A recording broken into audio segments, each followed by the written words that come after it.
Explain करने वाले हैं हाल ही में आई मूवी 80 को, जो आपको जरूर पसंद आएगी, इसलिए आप वीडियो को लाइक कर दीजिए। हम चलिए कहानी शुरू करते हैं। तो मूवी की शुरुआत में हमें एक लेडी को दिखाते हैं जिसकी हालत काफी खराब थी और उसे एक आदमी लेकर हॉस्पिटल जा रहा था। इस लेडी का नाम है परिमा, जिसके साथ किसी ने दुष्कर्म करके यहाँ फेंक दिया था। फिर हमें पास्ट का सीन दिखाते हैं जहाँ परिमा अपनी फैमिली के साथ रहती है। यहाँ हमें पता चलता है कि परिमा एक स्कूल टीचर है और उसका एक छोटा बेटा है। वहीं उसके पति का नाम विनय है। यहाँ से ये दोनों अपने बच्चे को स्कूल बस में बैठाकर अपनी अपनी जॉब पर निकल जाते हैं। फिर यहाँ पर विनय का एक दोस्त कार्तिक आता है, जो कि विनय से इस शहर की बुराई कर रहा था। कार्तिक को देखकर हम समझ पाते हैं कि उसके साथ कुछ बुरा हुआ है, इसलिए वो थोड़ा डिप्रेस्ड है। तभी कार्तिक को रास्ते में रावी नाम की लड़की मिलती है, जो कि कार्तिक की बहन थी। यहाँ इनकी बातों से हमें पता चलता है कि कार्तिक की वाइफ थी कावेरी, जिसके कुछ टाइम पहले मौत हो गई थी। उस समय पर कार्तिक कावेरी के पास नहीं था, इसलिए रावी यहाँ कार्तिक को सुना रही थी कि ऐसे टाइम पर तुम कहाँ भाग गए थे, लेकिन कार्तिक के पास इसका कोई जवाब नहीं होता।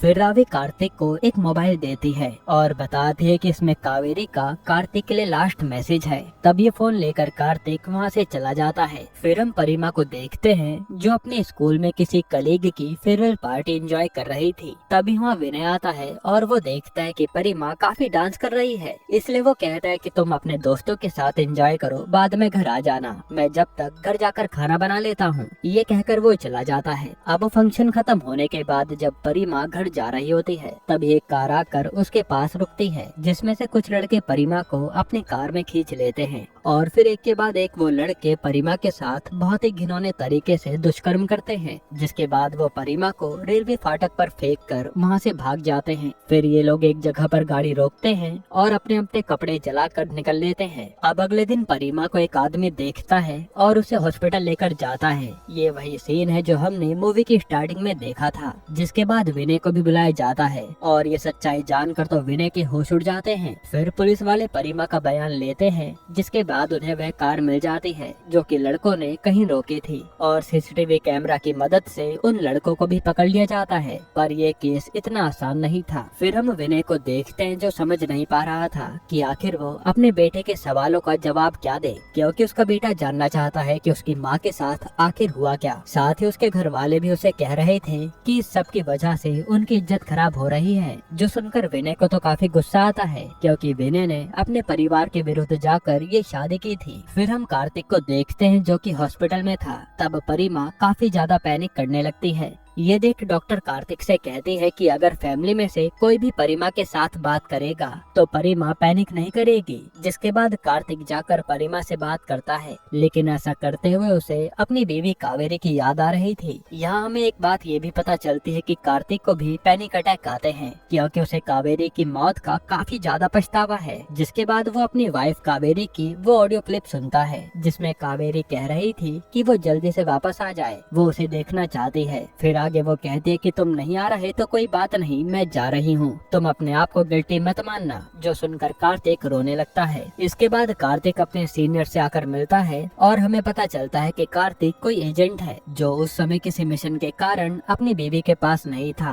और असल में कावेरी को किसी कार ने उड़ा दिया था। लेकिन जब सीसीटीवी चेक किया तो पता चला कि उस कार में नंबर प्लेट ही नहीं थी, जिसके कारण उन लोगों का कभी पता नहीं चल पाया। हालांकि यहाँ कार्तिक के सीनियर उसे समझाते हैं कि आखिर वो कब तक यही सब सोचता रहेगा, लेकिन कार्तिक समझ नहीं पाता। अब अगले दिन कार्तिक रावी के पास आता है, जो कि लॉयर है, और ये कावेरी भी लॉयर थी, जिसकी रावी असिस्टेंट थी। यहाँ पर कार्तिक रावी को बताता है कि विनय मेरा दोस्त है और मैं चाहता हूँ कि तुम उसका केस लड़ो, जिस पर रावी पहले से ये केस पढ़ रही थी, इसलिए वो मान जाती है। फिर अब कोर्ट केस शुरू हो जाता है, जहाँ पुलिस वालों ने इन चारों अपराधियों को पकड़ लिया था। तब यहाँ अपोजिशन लॉयर का कहना था कि ये चारों निर्दोष हैं। फिर यहाँ लॉयर कहानी बताता है कि ये कार लेकर एक शादी में जा रहे थे, लेकिन इस कार को किसी ने चोरी कर लिया था, जिसकी कंप्लेन भी इन्होंने फाइल की है। इसलिए इस कार में जो कुछ भी हुआ है, इससे इन लड़कों का कोई भी लेना देना नहीं है। अब यहाँ पर हम देखते हैं कि उन लड़कों में से एक लड़का, जिसकी वो कार थी, उसके पापा का नाम दीपराज था। वो यहाँ कोशिश कर रहे थे कि कैसे भी करके इन लड़कों को बेल मिल जाए, क्योंकि दीपराज की बेटे की शादी है और भाई का होना जरूरी है। वहीं हम देखते हैं कि परिमा के डीएनए सैंपल के साथ उन लड़कों के डीएनए सैंपल्स मैच नहीं हो रहे थे। ये देखकर रावी कोर्ट से कहती है कि मुझे फिर से टेस्ट करवाना है। ये सुनकर जज भी उसे परमिशन दे देती है और इन चारों को बेल नहीं मिलती। जिसके बाद रावी परिमा से बात करती है तो परिमा उसे बताती है कि उस समय कार में 4 नहीं बल्कि 5 लड़के थे, एक ड्राइवर और बाकी पीछे जबरदस्ती करने वाले। यहाँ परिमा बताते हैं कि वो ड्राइवर सबसे कह भी रहा था कि वो लड़की को जाने दो, लेकिन किसी ने उसकी बात नहीं सुनी। अब यहाँ काव्य को पता चलता है कि 5वें लड़के का नाम समीर था, इसलिए वह पुलिस को इन्फॉर्म कर देती है और पुलिस वाले फिर से उन लड़कों से पूछने लगते हैं कि समीर कौन है, लेकिन कोई भी लड़का समीर के बारे में कुछ नहीं बताता। जिसके बाद अगली हियरिंग में रावी कोर्ट को बताती है कि उस कार में 4 नहीं बल्कि 5 लोग थे। फिर रावी पूछते कि अगर इन लड़कों की कार चोरी हो गई थी तो फिर ये शादी में पहुँचे कैसे? जरूर इन्होंने किसी से लिफ्ट ली होगी, मुझे उसका प्रूफ चाहिए। साथ ही वो कहते कि इन लड़कों ने जिस पुलिस स्टेशन में कंप्लेन फाइल की थी वहाँ की कोई सीसीटीवी रिकॉर्डिंग भी नहीं है, तो इनकी बातों पर यकीन कैसे करें?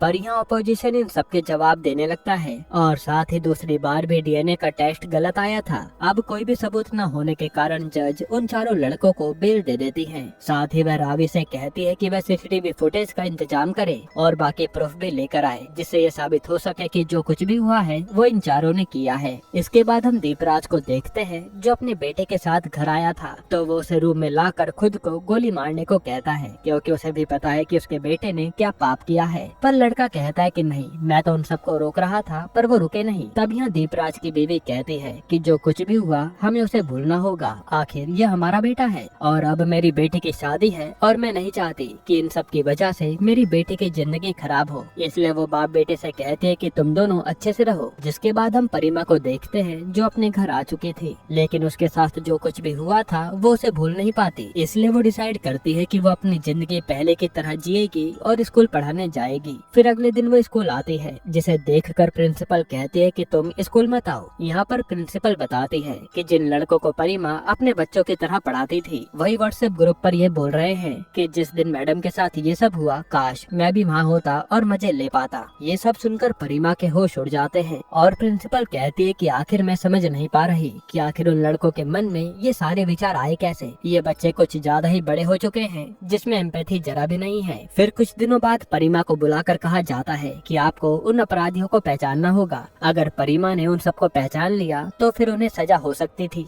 लेकिन जब परिमा वहाँ पर आती है और उनकी आवाज सुनती है तो उसे कुछ भी याद नहीं आता और वो कंफर्म नहीं हो पाती कि ये चारों वही लड़के हैं। असल में परिमा उस ट्रॉमा से निकल ही नहीं पा रही थी, इसलिए वो उन्हें पहचान नहीं पाई। फिर हम कोर्ट का सीन देखते हैं जहाँ रावी कोर्ट को बताती है कि मैं पुलिस वालों के पास गई थी उस सीसीटीवी फुटेज को लेने के लिए, लेकिन मुझे सीसीटीवी फुटेज नहीं मिला। तब जज पुलिस वालों को वार्न करती है कि वो फुटेज लेकर आए। वहीं हम परिमा के बेटे को देखते हैं जो अक्सर अपनी माँ के साथ कोर्ट हियरिंग में आता था और वो बेचारा ये सब देखकर बस उलझन में था। जिसके बाद हम एक आदमी को देखते हैं जो छाता लेकर उन 4 लड़कों में से एक लड़के की कार में जाता है और फिर बंदूक की नोक पर उस लड़के को साइड में ले जाकर उसे जान से मार डालता है। अब अगले दिन जब ये बात बाकी 3 लड़कों को पता चलती है तो वह काफी ज्यादा डर जाते हैं और किसी को भी समझ नहीं आ रहा था कि आखिर ये मर्डर किया किसने। हालांकि लोगों का कहना था कि जिसने भी ये किया है बहुत अच्छा काम किया है, क्योंकि जो भी लड़कियों के साथ इस तरह की हरकतें करता है उसे इस तरह से मारा जाना चाहिए। वहीं ये सब देखकर रावी का कहना था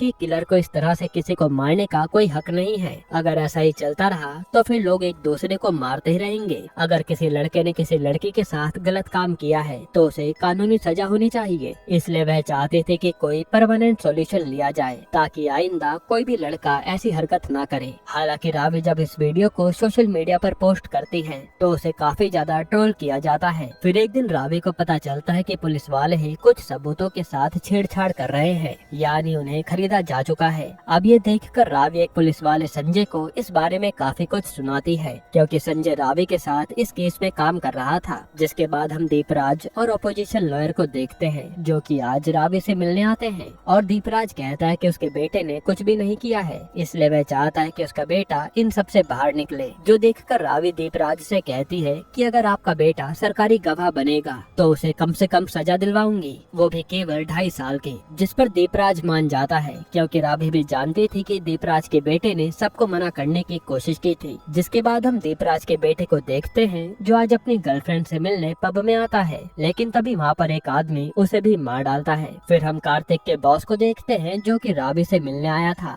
और वो रावी को बताता है कि कार्तिक बहुत ही गुस्से में है और वो कुछ न कुछ कर रहा है। जिसके बाद रावी कार्तिक के पास आती है और उसे डांटने लगती है कि अगर वह उन लड़कों को मार रहा है तो वो ऐसा ना करे। असल में कार्तिक के बॉस ने ही रावी को हिंट दे दी थी कि इन सब के पीछे कार्तिक का हाथ है, लेकिन कार्तिक इसका कोई जवाब नहीं देता। जिसके बाद हम एक दूसरे लड़के को देखते हैं, जो आज अपनी गर्लफ्रेंड से मिलने आया था। तभी वहाँ पर कोई किलर आ जाता है, लेकिन वो लड़की उस किलर का वीडियो बनाने लगती है। ये देखकर वो किलर उसी को गोली मार देता है, जो देख वो लड़का तो भाग निकलता है, लेकिन उस लड़के ने किलर का चेहरा नहीं देखा था। असल में कार्तिक की तरह ही बाकी लोग भी उन लड़कों को मारना चाहते थे, जिन्होंने ऐसा दुष्कर्म किया। फिर यहाँ रावी भी समीर का पता लगा लेती है, जो 5वां लड़का था, और रावी को एक सीसीटीवी फुटेज मिलती है, जिससे साबित हो गया था कि ये 5 लड़के थे। फिर रावी समीर की फैमिली से भी मदद लेती है, ताकि वो समीर की लोकेशन का पता लगा सके। असल में समीर की बेटी भी परिमा के स्कूल में पढ़ती है, इसलिए वो जानते हैं कि परिमा के साथ कितना बुरा हुआ है। जिसके बाद ये लोग समीर को पकड़ते हैं, तो समीर पुलिस वालों को भी रिश्वत देने की कोशिश करता है, लेकिन इस बार संजय रिश्वत नहीं लेता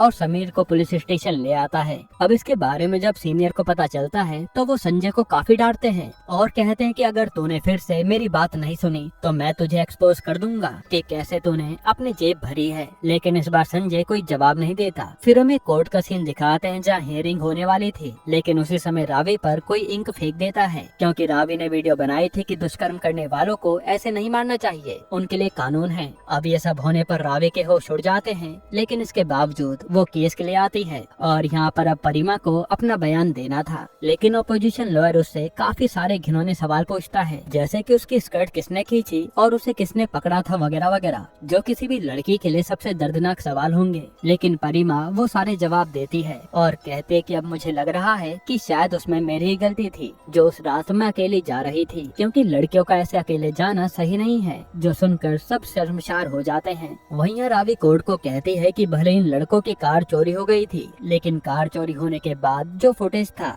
जहां इन लड़कों ने पुलिस स्टेशन में जाकर कार चोरी होने की कंप्लेन दी थी, वहां की फुटेज गायब है। और जब वह चेक करने की कोशिश की तो पुलिस वालों का कहना था कि तब लाइट चली गई थी, इसलिए वो सब रिकॉर्ड नहीं हुआ। जिसके बाद ये लड़के शादी में कैसे पहुँचे, इसका भी कोई एविडेंस नहीं है। साथ ही इन लड़कों की जो शादी में फोटो है वो सुबह की है, मतलब ये रात भर कहाँ थे किसी को नहीं पता। ये सब कहने के बाद रावी उन लड़कों के घर वालों को बुलाती है और उनसे पूछने लगती है कि उस रात वो दोनों आपस में क्या बात कर रहे थे। असल में दीपराज के पापा ने एक दूसरे लड़के के पापा को कॉल किया था और इन लोगों ने 4 मिनट तक बात की थी, लेकिन रावी के पूछने पर उस लड़के के पापा कोई जवाब नहीं दे पाते। इसी तरह से रावी इन लोगों को अपने सवालों के जाल में फंसा लेती है। जिसके बाद रावी संजय को बुलाती है और पूछती है कि आखिर इन लड़कों के सैंपल्स परिमा के डीएनए से मैच क्यों नहीं हुए। तो संजय बताता है कि जब उन्हें परिमा के सैंपल्स मिले थे तभी उन्हें पैसे मिले और इन्होंने उस सैंपल को डिस्ट्रॉय कर दिया, इसलिए इन लड़कों के सैंपल कभी भी परिमा से मैच नहीं हुए। ये सब सुनकर तो जज के होश उड़ जाते हैं। यहाँ तक कि संजय उन लोगों के नाम भी ले लेता है जिन्होंने केस में पैसे खाए हैं, जो सुनकर जज भी कहते हैं कि इन सारे पुलिस वालों पर एक्शन लिया जाएगा। फिर हम कार्तिक को देखते हैं, जिसके सीनियर उसे समझाते हैं कि तुम्हें ये सब नहीं करना चाहिए और इन सब के लिए कानून है, वो सबको सजा देगा। तब ये सब सुनने के बाद कार्तिक को भी लगता है कि उसे खुद को पुलिस के हवाले कर देना चाहिए, इसलिए वो पुलिस स्टेशन जाकर सरेंडर कर देता है। इधर रावी समीर की बेटी को कोर्ट में लाती है और समीर की बेटी बताती है कि उस रात पापा घर लेट आए थे और रात को वो अपने कपड़े जला रहे थे, साथ ही उनके चेहरे पर निशान भी थे। ऐसा लग रहा था कि किसी ने नाखून से उन पर वार किया है। ये सब सुनकर तो लॉयर समीर की बेटी पर ही ऊट पटांग इल्जाम लगाने लगता है। फिर लॉयर समीर की बेटी से पूछता है कि क्या तुम्हें लगता है कि तुम्हारे पापा ने ये सब काम किया होगा। इस पर समीर की बेटी कहते कि मुझे इस बारे में नहीं पता, लेकिन पहले भी उन्होंने ये काम किया है, वो भी मेरी माँ के साथ। ये सब सुनने के बाद रावी कोर्ट को बताती है कि 13 साल पहले समीर की जो भी वाइफ है उसके साथ समीर ने यही दुष्कर्म किया था। जिसके बाद जब ये केस कोर्ट में गया तो मामला निपटाने के लिए समीर ने शादी का प्रस्ताव दिया और इस तरह से एक लड़की के साथ जिसने गलत किया था वही आदमी आदमी उसका पति बन गया और आज उसकी बेटी उसे पापा कहती है, जो किसी भी औरत के लिए सबसे दर्दनाक चीज है। आगे रावी बताते हैं कि कई सारी लड़कियों के साथ ऐसे इंसाफ किया गया है, लेकिन क्या ये सच में कोई इत्तेफाक है। साथ ही वो कहते हैं कि हर दिन करीब 80 लड़कियों के साथ दुष्कर्म होते हैं, पर कभी भी लड़कों को सजा नहीं मिलती। इसलिए वो गुहार लगाती है कि इन लड़कों को ऐसी सजा मिलनी चाहिए कि आगे कोई भी लड़का ऐसा करने के बारे में 10 बार सोचे। तब यहाँ सारे सबूत देखने के बाद जज ये फैसला सुनाते हैं कि जो ये 3 लड़के बचे हैं इन्हें सजा दी जाएगी, क्योंकि इन्होंने ही वो घिनौना अपराध किया है। ये देखकर रावी और परिमा को खुशी होती है कि इन्हें इंसाफ मिल गया। जिसके बाद रावी जैसे ही बाहर निकलती है तो उसे पता चलता है कि कार्तिक ने सरेंडर कर दिया है। लेकिन जब उसे कोर्ट लाया जा रहा था तभी वहाँ दीपराज आकर कार्तिक को गोली मार देता है, क्योंकि कार्तिक ने दीपराज के बेटे को मारा था। ये देखकर रावी कार्तिक के पास आती है, लेकिन कार्तिक की तब तक मौत हो गई थी। यहीं पर ये मूवी खत्म होती है। दोस्तों, अब आपको इसके अलावा कौन सी मूवी का एक्सप्लेनेशन चाहिए हमें कमेंट में बताइएगा। बाकी अगर आपको हाल ही में ये कमाल की मूवी देखनी है तो आप ये वीडियो देख लीजिए।